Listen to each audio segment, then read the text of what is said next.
রুদ্ধশ্বাস match জিতিয়ে নাই রশিদ তেওটিয়া।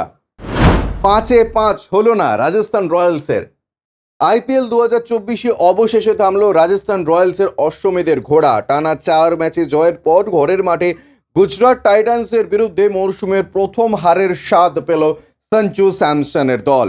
রুদ্ধশ্বাস ম্যাচে লাস্ট বল থ্রিলারে জয় পায় গুজরাট। রাজস্থানের জেতা ম্যাচে 2 ওভারে খেলা ঘুরিয়ে দেন রশিদ খান ও রাহুল তেওটিয়া। ম্যাচে প্রথম ব্যাট করে 196 রান করে রাজস্থান। রিয়ান পরাগ 76 ও সঞ্জু স্যামসন 68 রান করেন। জবাবে রান তাড়া করতে নেমে 72 রান করেন শুভমন গিল। এছাড়া সাই সুদর্শন 35, রশিদ খান 24 ও রাহুল তেওটিয়া 22 রান করেন। ম্যাচে টসে জিতে বোলিং করার সিদ্ধান্ত নেয় গুজরাট টাইটান্স। শুরুটা ভালো হয়নি রাজস্থান রয়্যালসের। 42 রানের মধ্যে 2টো উইকেট হারিয়ে কিছুটা চাপ বাড়ে। সেখান থেকে দলের রাশ ধরেন অধিনায়ক সঞ্জু স্যামসন ও দুরন্ত ফর্মে থাকা রিয়ান পরাগ।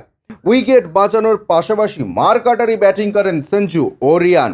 চতুর্থ উইকেটে 130 রানের পার্টনারশিপ করে দলকে শক্তিশালী জায়গায় পৌঁছে দেয় সঞ্জু ও রিয়ানের জুটি।